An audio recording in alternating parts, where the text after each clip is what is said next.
Okay, everyone, I'm just going to check that we are live and make sure everything's going out okay, but I think we're good. Give me one more second here.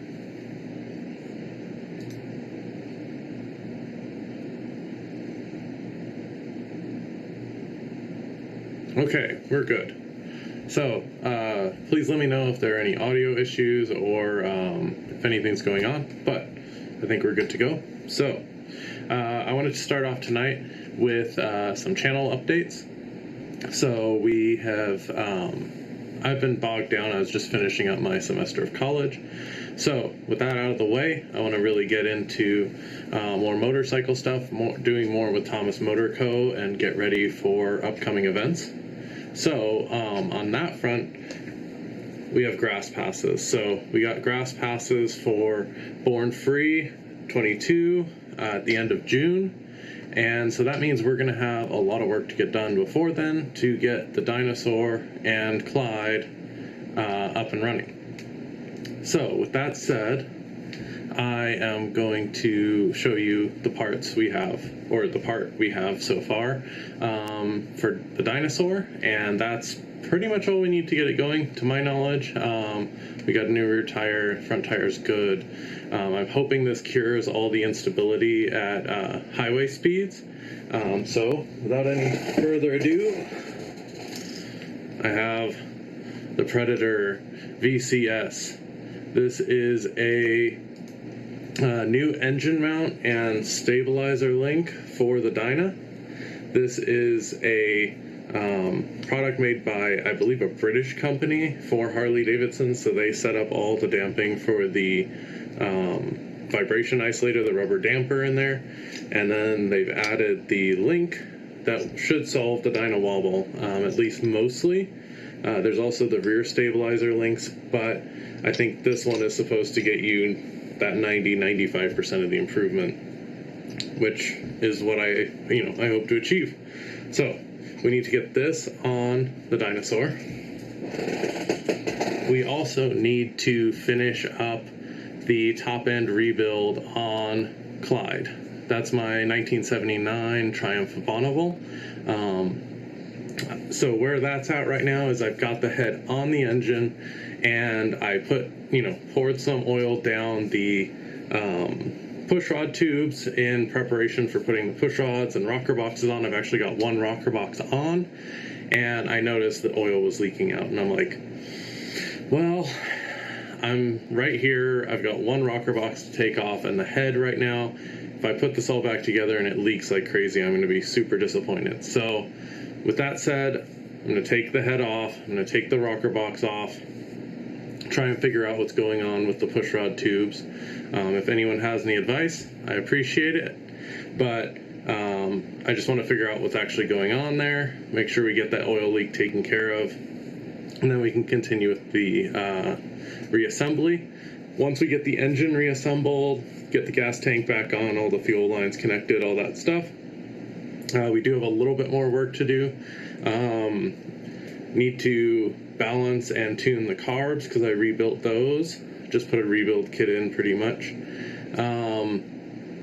And then hook up a few oil lines and then get new tires. So the tires on there are at least 13 years old, I think. Certainly at least 12 years old. And they're, they weren't good to start with, so we need to get some fresh new tires on there, get that taken care of. So that'll be a big priority before we make the trek down to Born Free. It's going to be super hot. We're going to take freeways. I just want the tires and everything to be, good, safe, and we'll feel comfortable heading down there. Now, the other exciting thing is that we picked up two of these. This is the Kenwood, I guess it's a KCA-HX5M. This is basically a rebranded Senna 30K. So it does the mesh communication. It's the same form factor. It just says Kenwood on it. I guess these are discontinued, actually. So that's, made us a little nervous about it. But for $70, I couldn't say no. It's a heck of a deal for a communicator at all, but especially one that can do the mesh communications. So we're excited to get these installed in our helmets. We're also going to I'm going to replace my mic and get a mic for the communicator. So I kind of combined a couple of things here. I've got the a splitter. I believe this is like what Photogrammer recommended. And then the Shade Tree Surgeon boom mic. And then I just picked up a lav mic, which came out a little bigger than I thought. So I'm going to try and wedge this next to the earpiece so that I can capture the audio from the communicator. But we'll see how that works out. That should be a big upgrade over my previous, I don't know, it wasn't even a mic setup. So I'm excited to get that in the helmet too, get some better audio for you guys, and actually be able to record some moto vlogs and not have to do a voiceover just due to wind noise or crackling audio or other deficiencies like I've had in the past, unfortunately. So I'm excited to do that, and yeah. So the next topic I wanted to talk about tonight is the Nightster.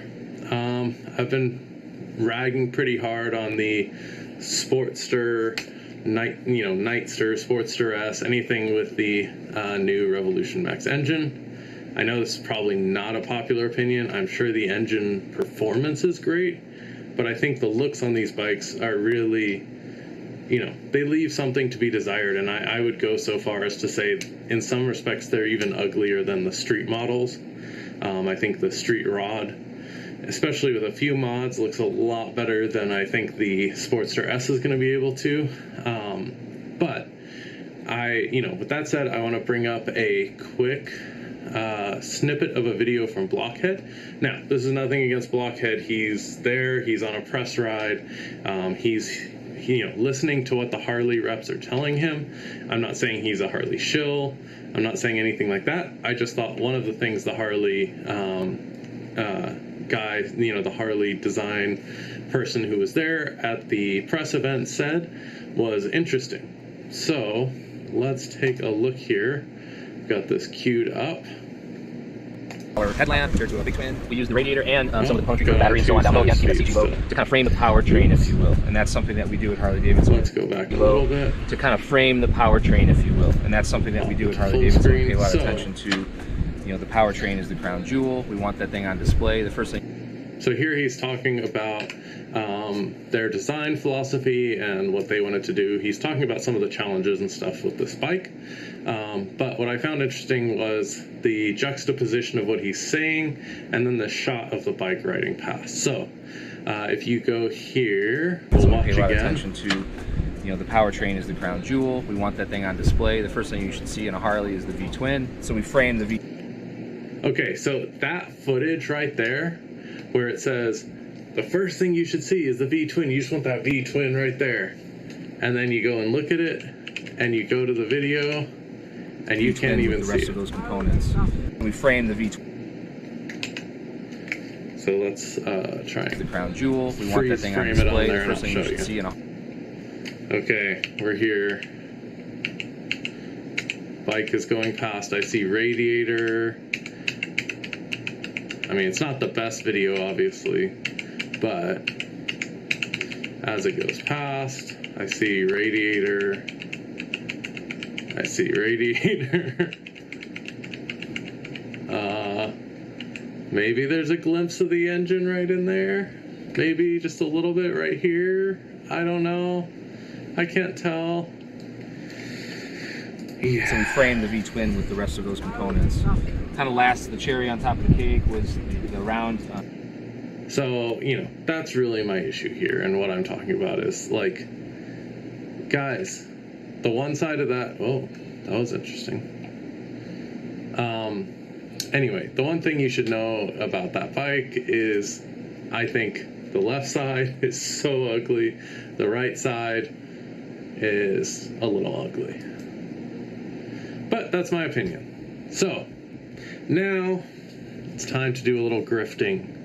I think we all know right now why Johnny Depp might be trending, people have been watching it. It's a popular thing. So this sprung to my mind of, well, let's see if there's a connection between Johnny Depp and motorcycles. So here we go. So I've searched, I found a few. So this, I believe, is supposed to be, oh no, original size, thank you. So this is Johnny Depp on, looks like an old Harley, probably a flathead? No, I don't know actually. But sidecar, that's interesting, right? Riding a vintage bike, pretty cool. Seems like he's braking right now. I don't know if this is actually an action shot. It looks like he's probably just sitting on it, but pretty cool. Now, here's some video from 2013 of him, supposedly him, looks like LA, but could be him riding around.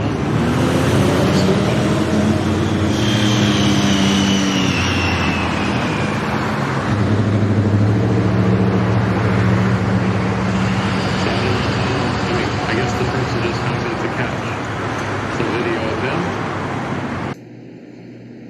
Let's see if we can find out what bike it is.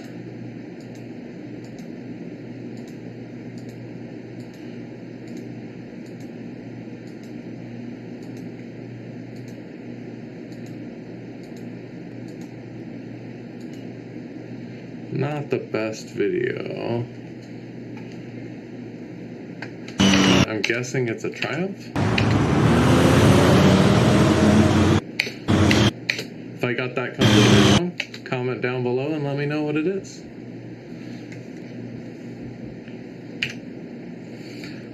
Interesting.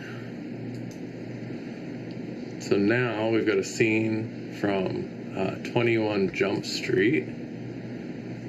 I'm Alex Padilla, and I approve this message. Every day I go to work, I think about my immigrant parents.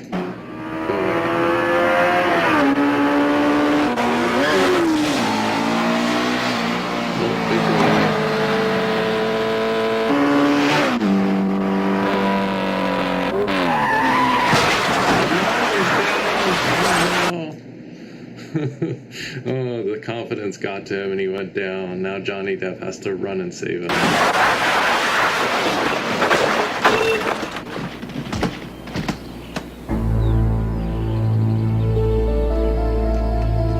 Suspense. Wait, don't move, don't move. What, is it against the law to quit school now? Are you alright? Yeah, I never felt better in my life. I had to work in there, huh? Yeah. Relax. We go down like this all the time. Yeah, sounds like a blast. Come on, let's check it out. Nah, she'll hold up. She'll hold up. Big old crash. She's fine. Don't worry. You want to take her for a spin? Oh yeah, go riding now. Right. The bike went down, but it's fine. It's fine. Just go out there. Go ahead. That's always funny, right? Now, this I believe is Crybaby. Crybaby. When you was a boy, you had to be the man of this family. But I taught you how to dress, didn't I, Crybaby? We sure did, Uncle Bill, dear. Yeah, well, you're the future now, boy.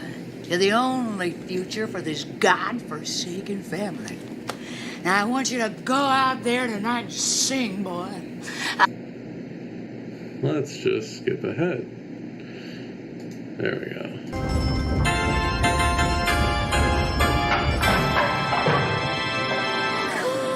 Whoa! Breathe! Whoa! Oh, milk the Dig it! Whoa! Grandmother, Uncle Belvedere, you've made me the happiest juvenile delinquent in Baltimore. Guess what? I met a girl!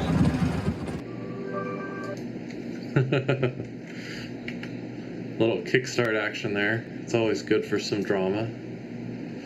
Oh, so there's a picture of him actually riding that. I forgot I found that. So there you go. Off he goes. And then I guess this is from 2015, a new movie. I'm not sure what movie this is, but here is him on a later generation oil and frame Triumph, I believe. So I'm guessing this is like 70s-ish. It's got front disc brakes. Hard to tell if it has rear discs, but a later bike. And yeah, pretty cool stuff. So let me check if we've got any chats I need to address, and then we will sign off for the night. So it doesn't look like it. It looks like we're good on the chat front. So a little bit of a short episode today, but thanks for joining us. Thank you for the patience while we've been away. And I hope to have more content other than live streams of actually working on bikes, riding bikes, installing the communicator and the new vlogging setup, all that kind of stuff for you guys.